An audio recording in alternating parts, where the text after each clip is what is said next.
দুপুরবেলা হঠাৎ কলিং বেলটা বেজে ওঠে। নীলার মন জানান দেয় আসিফ এসেছে। নীলা ছুটে গিয়ে দরজাটা খুলে দেখে আসিফ দাঁড়িয়ে আছে। নতুন সংসার সুন্দর করে পরিচালনার জন্য আসিফ চাকরির উদ্দেশ্যে বের হয়েছিল। আসিফ ভিতরে প্রবেশ করে তখনই নীলা বলে ওঠে, সারাদিন কত ঘুরেছ, সারাদিন তো বাহিরেই ছিলা, যাও তুমি ফ্রেশ হয়ে আসো, আমি খাবার রেডি করতেছি। না, তেমন কোনো খিদে নেই। আমার মনে হয় না যে তুমি বাইরে কিছু খেয়েছো, হইছে আর ঢং করতে হবে না। কথাটা বলেই নীলা অনেকটা জোর করে হাত ধরে আসিফকে ওয়াশরুমে পাঠালো। আসিফ ওয়াশরুম থেকে বের হয়ে ভাবতে লাগলো, আমার কপালটা কত ভালো যে এমন একটা মেয়েকে বউ হিসেবে পেয়েছি। কয়টা ছেলের কপালে এমন বউ জুটে। ফ্রেশ হওয়ার পর আসিফ এবং নীলা একসাথে খাবার টেবিলে খাচ্ছে। নীলা আসিফকে খাবার বেড়ে দিচ্ছে। হঠাৎ নীলা বলে ওঠে, আজ আমি অনেক খুশি। কেন? কারণ আজ আমার আসিফ জবের জন্য বের হয়েছে। আসিফ হচ্ছে এই দেশের 5 জন শ্রেষ্ঠ মেধাবী ছাত্রদের মধ্যে একজন। তার চাকরি বড় কোনো কোম্পানিতে সবার আগে হয়েছে নিশ্চয়ই। আসিফ কিছুটা কষ্ট নিয়ে নীলাকে বলল, হ্যাঁ, আমার চাকরি হয়েছে, অনেক বড় চাকরি হয়েছে, কারণ আমার সব ধরনের যোগ্যতা আছে। হ্যাঁ, আমি জানতাম তোমার হবে, তোমার না হলে কার হবে বলো? নীলা, শোনো কিছু কথা। আমার অনেক বড় চাকরি হয়েছে যে পড়াশোনা না করলেও পারতাম। শোনো, আজ যদি 10 বছর আগে পড়াশোনা না করে একটা ছোট্ট চাকরি করতাম তাহলে ভালো হতো। কেন? প্রতিটা বাবা মায়ের স্বপ্ন থাকে তাদের ছেলে বড় হয়ে অনেক বড় কিছু করবে, দেশ ও জাতির সেবা করবে। সেই আশা নিয়ে বাবা মা নিজের সব উপার্জন দিয়ে ছেলে মেয়েকে মানুষ করে। আর দরিদ্র পরিবারের ছেলে মেয়েরা বুঝে বাবা মা কত কষ্ট করে টাকা দিয়ে তাদের পড়াশোনার খরচ চালায়। তাই তারা ভালো করে পড়াশোনা করে একটা সময় তারা বড় ডিগ্রি অর্জন করে। কিন্তু কষ্টের সাথে বলতে হয়, যখন এই দেশের শিক্ষিত যুবকেরা চাকরির জন্য নেমে পড়ে তখন তাদের বলা হয় মামা খালু আছে কিনা। আসিফ একটা দীর্ঘশ্বাস ফেলে আবার বলতে থাকে, 10 লাখ টাকা ঘুষ দিতে পারবে কিনা। এইসব যোগ্যতা কেবল যাদের থাকে তাদেরই কেবল চাকরি হয়। আর হাজার মেধাবী ছাত্রদের তখন মনে হয় পড়ালেখা করে মনে হয় ভুল করেছি, তখন আর করার মতো কিচ্ছু থাকে না। তখন অনেকটা বাধ্য হয়েই মাস্টার্স পাস ছেলেটার 10,000 টাকা বেতনে চাকরি করতে হয়। এবার তো শুনলে আমার কত বড় চাকরি হয়েছে। নীলা অনেকটা মনোযোগ দিয়ে তার কথা এতক্ষণ শুনল। নীলার চোখের কোণায় পানি চলে এসেছে। তারপর নীলা নিচু স্বরে অভিনয় করে বলে, আমি কি তোমার কাছে বেশি দামের কিছু চেয়েছি বলো? না। তুমি টেনশন করবা না, ছোট একটা জব দিয়ে আমরা সংসার চালাবো। আমি পড়াশোনা জানি, টিউশনি করব, হাতের কাজ করব, হাঁস মুরগি পালবো, বাড়ির পাশে সবজি লাগাবো। দেখবে আমাদের দিন খুব ভালো চলবে। তুমি এত টেনশন করো না প্লিজ। আসিফ অবাক চোখে তাকিয়ে আছে নীলার দিকে আর মনে মনে ভাবতে লাগলো, কয়জন বউ বেকার ছেলেদের এমন ভরসা দেয় যেখানে বেশিরভাগ মেয়ে শুধু স্বামীর বেতন আর ভোগবিলাসিতার জন্য স্বামীকে নানা প্যারাদায়ক যন্ত্রণা দেয়। সেই দিক থেকে আমার বউ আমাকে এতটা সাপোর্ট করছে। হঠাৎ নীলা বলে ওঠে, এমন হাঁ করে তাকিয়ে কি ভাবতেছো? এখন খাও, আমি কিছু কথা বলি, মন দিয়ে শোনো। আসিফ, কিছু মেয়ে না টাকা পয়সা বা ধন সম্পদ চায় না, তারা শুধু স্বামীর ভালোবাসা সন্তুষ্টির জন্য নিজের জীবনে সুখ কুরবানি করে দেয়। কথাটা শুনে আসিফের কলিজাটা ঠান্ডা হয়ে যায়।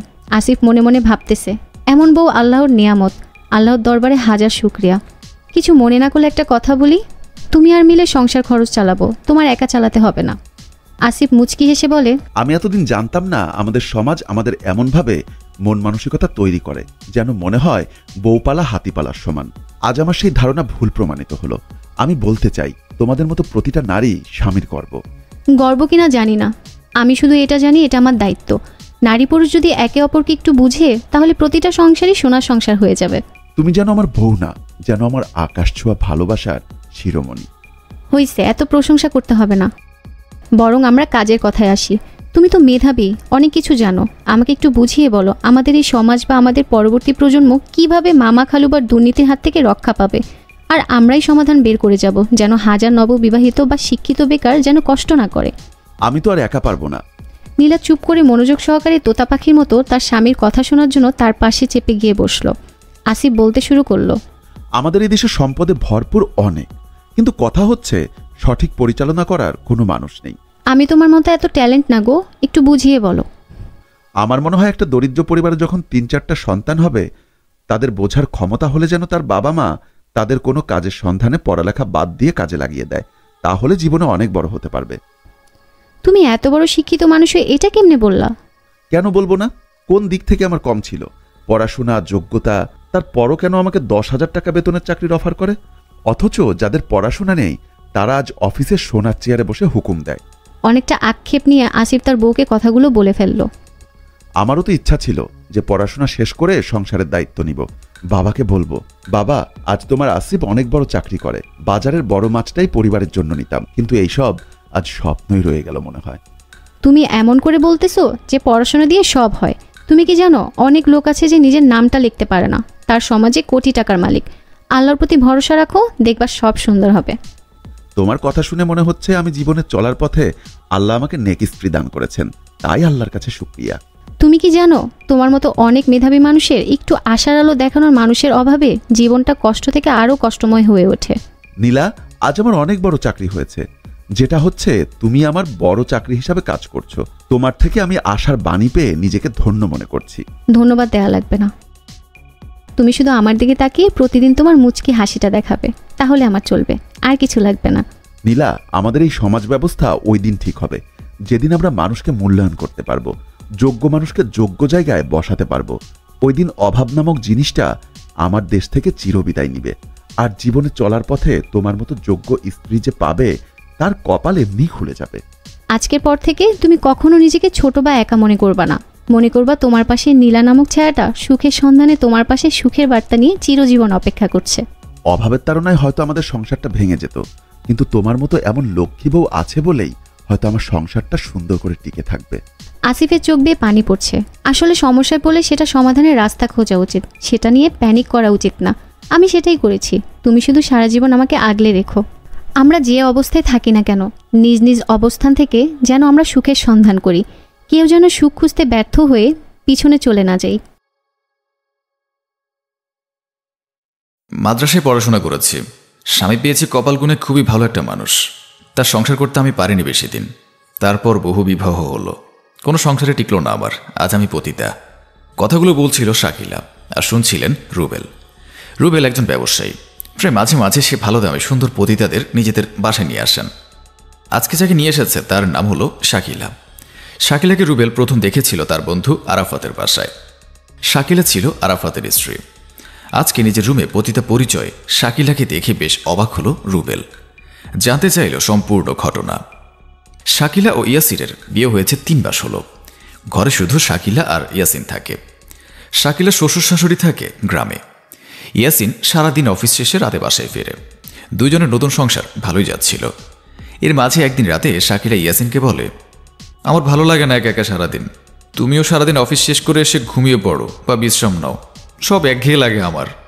ইয়াসিন বুঝতে পারল কাজের চাপ, সারাদিন ক্লান্তির কারণে শাকিলাকে একদম সময় দেওয়া হচ্ছে না। তাই ইয়াসিন সিদ্ধান্ত নিল রোজ সময় করে শাকিলার খোঁজ নেবে। অফিস থেকে ফেরার পথে এটা ওটা নিয়ে আসবে শাকিলার জন্য। ইয়াসিন শাকিলাকে কাছে টেনে বলে, সরি লক্ষ্মী বউ, ভুল হয়েছে আমার, এখন থেকে অনেক সময় দেব তোমাকে। আর শোনো, তুমি নিয়মিত নামাজ পড়বে, কোরআন তিলাওয়াত করবে, বিভিন্ন হাদিস শরীফের বই পড়বে, আমি এনে দেব, দেখবে তোমার সময় কেটে যাবে, নতুন নতুন দিন শিক্ষা অর্জন করতে পারবে। মাদ্রাসায় পড়েছ, এসব তো জানোই। শাকিলা মাথা নেড়ে সায় দেয়। শাকিলা মাদ্রাসায় পড়াশোনা করলেও দিন শিক্ষা তার মাঝে খুবই কম, তার ভেতরে আধুনিকতার ছোঁয়া বেশি। ইয়াসিন রোজ শাকিলাকে কল করে, কাজের ফাঁকে ফাঁকে খোঁজ খবর নেয়। রাতে ফেরার পথে চকলেট, আইসক্রিম, বিস্কুট বা বিভিন্ন ফাস্টফুড নিয়ে আসে শাকিলার জন্য। শাকিলা আনন্দে আত্মহারা হয়ে পড়ে। ভালো সংসার চলতে থাকে ওদের। একদিন রাতে দুইজন শুয়ে টিভি দেখছিল। শাকিলা ইয়াসিনের কাছাকাছি গিয়ে বলল, শোনো না, আমার না খুব ইচ্ছা ফেসবুক চালানোর, আমাকে একটা আইডি খুলে দাও না প্লিজ। ইয়াসিন হেসে বলে, ফেসবুক চালিয়ে কি করবে? ফেসবুক চালানো ভালো না, এটার খারাপ দিকই বেশি। আর তাছাড়া আমি তো নিজেই ফেসবুক চালাই না, আমাদের হোয়াটসঅ্যাপেই তো যোগাযোগ হয়, কি দরকার ফেসবুক চালানোর? শাকিলা মন খারাপ করে বলে, আমি খারাপ কি করব? মানুষ কত রকমের পোস্ট করে শোনাচ্ছি, ওসব দেখব শুধু। ফেসবুক ভালো না, ফেসবুক চালিয়ে বেশিরভাগ মানুষই বিপথে চলে গিয়েছে, খুব অল্প সংখ্যক মানুষই নিজেকে ঠিক রাখতে পেরেছে। শাকিলা আর বিতর্ক না করে বলল, আচ্ছা ঠিক আছে, চালাবো না। ইয়াসিন শাকিলার অভিমান বুঝতে পেরে ওকে বুকে টেনে নিয়ে বলে, পাকলি বউ আমার। প্রতিদিনের মতো ইয়াসিন অফিসে চলে যায়। শাকিলা দুপুরের রান্না করছে। এমন সময় ওর বান্ধবী স্নেহা কল করে। শাকিলা ফোন রিসিভ করে কানে দিয়ে রান্না করছে। কিরে দোস্ত, কেমন আছিস? এই তো আলহামদুলিল্লাহ ভালো, তুই কেমন আছিস? আমিও ভালো আছি। তোকে যে ফেসবুক আইডি খুলতে বলেছিলাম খুলিসনি? তোর ভাইয়া না করলো, কি করব বল? তোর খুলে ফেল, তুই নিজেই খুলে ফেল একটা, আমি শিখিয়ে দেব। বাসায় আসিস। শাকিলা তার সব কাজ ছেড়ে বিকালে টিভি দেখছিল। এমন সময় কলিং বেলের শব্দে উঠে গেল। দরজা খুলে দেখে ওর বান্ধবী স্নেহা। তারপর দুই বান্ধবী মিলে অনেক গল্প করল। স্নেহা শাকিলাকে একটা ফেসবুক আইডিও খুলে দিল, সাথে বেশ কয়েকজনকে ফ্রেন্ড রিকোয়েস্ট পাঠিয়ে দিল আর বলল, নে কয়েকজনকে অ্যাড করে দিয়েছে, গ্রুপে জয়েন রিকোয়েস্ট পাঠিয়েছে, এবার ইচ্ছা মতো চালাবি। তারপর স্নেহা বিদায় নিয়ে চলে গেল। শাকিলা ফেসবুকে ঘাটাঘাটি করছিল। হঠাৎ করে মেসেঞ্জারে একটা মেসেজ আসলো। শাকিলা চ্যাটিং শুরু করলো। বেশ কয়েকজনের সাথে পরিচয় হলো। ইয়াসিন ঘুমানোর সময় শাকিলা মোবাইল বের করে ফেসবুক ও মেসেঞ্জারে লগ ইন দিল। তারপর শুরু করলো তুমুল চ্যাটিং। ভোর হয়ে এলো। শাকিলা ফোন রেখে ঘুমিয়ে পড়ে। সকালে ইয়াসিন নাস্তা না খেয়েই অফিসে চলে যায়। দুপুরের দিকে শাকিলাকে কল দেয় বেশ কয়েকবার, কিন্তু শাকিলা রিসিভ করে না। এমন কয়েকদিন চলতে থাকে।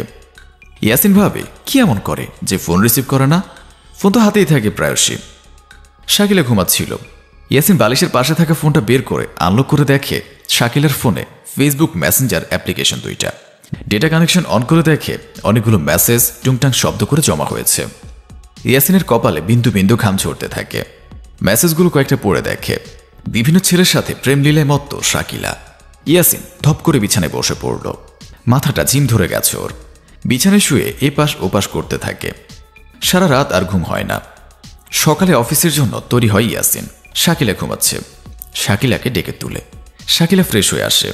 ইয়াসিন শাকিলাকে ওর পাশে বসিয়ে হাত ধরিয়ে বলে, দেখো শাকিলা, তুমি আমার স্ত্রী, আমি তোমাকে বিয়ে করেছি। আমি জানি না আমার ভালোবাসায় কতটুকু কমতি রয়েছে, যার কারণে তুমি আমার অগোচরে ফেসবুক মেসেঞ্জারে এত ছেলের সাথে প্রেমিকার মতন করে কথা বলছো। আমি তোমার কোনো চাহিদার কমতি রাখিনি। আমি আরও সময় দেব তোমাকে। প্লিজ এসব পথ থেকে ফিরে আসো। ভালো মন্দ সবই বোঝার যথেষ্ট জ্ঞান তোমার আছে। আর বেশি কিছু বলবো না। ইয়াসিন অফিসে চলে যায়। শাকিলা ভেবে পায় না কি করবে। কয়েকদিন মোবাইল কম ধরে, ফেসবুকে যায় না। ভালো যাচ্ছিল কয়েকদিন, কিন্তু আবারও আগের মতন হঠাৎ করে শাকিলা ফেসবুক মেসেঞ্জারের প্রতি আসক্ত হয়ে পড়ে। একদিন বিকেলের দিকে ইয়াসিন একটা ফাইল নিতে বাসায় এসে দেখে রুমের ভেতরে একটা ছেলের সাথে ঘনিষ্ঠ হয়ে বসে কথা বলছে শাকিলা। ইয়াসিনকে দেখে তড়িঘড়ি করে উঠে দাঁড়ায় তারা দুজন। ইয়াসিন কিছু না বলেই চলে যায়। রাতে বাসায় ফিরে ইয়াসিন শাকিলাকে বলে, শাকিলা, আল্লাহকে ভয় করো, এভাবে জীবন চলে না। শাকিলা বিরক্ত হয়, বলে, আমার লাইফে কখনোই কোনো ছেলে বন্ধু ছিল না। এখন যা দু একটা হয়েছে তুমি সহ্য করতে পারছো না। তোমার ইচ্ছে হলো তুমি মেয়ে বন্ধু বানাও, আমাকে কেন এত বাধা দিচ্ছ? ইয়াসিন অবাক হয়ে যায়। ছি, এসব কি বলছো তুমি? আমি সারা জীবন নিজেকে সংযত রেখেছি, চরিত্রের হেফাজত করেছি স্ত্রীকে ভালোবাসবো বলে, আর তুমি এসব কথা বলছো? শাকিলা সহজভাবে বলল, তোমার ভালো না লাগলে আমাকে ডিভোর্স দাও। আমার ভালো লাগে না এসব ঝামেলা। আমি স্বাধীনভাবে বাঁচতে চাই। শাকিলার আচরণে ইয়াসিন হতবিহ্বল হয়ে পড়ে। কয়েকদিনের মাঝে ইয়াসিন ডিভোর্স পেপার রেডি করে সাইন করে দিল। শাকিলাও সাইন করে চলে গেল নিজের বাসায়। 3 বছর পর শাকিলা চলে যাওয়ার 4 মাসের মাথায় ইয়াসিন বিয়ে করেছে। এখন ওর একটা ফুটফুটে 1 বছরের বাচ্চাও আছে। বর্তমানে ওর স্ত্রী আয়েশা। ইয়াসিন আয়েশাকে বুকে নিয়ে বলে, আমাকে ধোঁকা দিও না আয়েশা।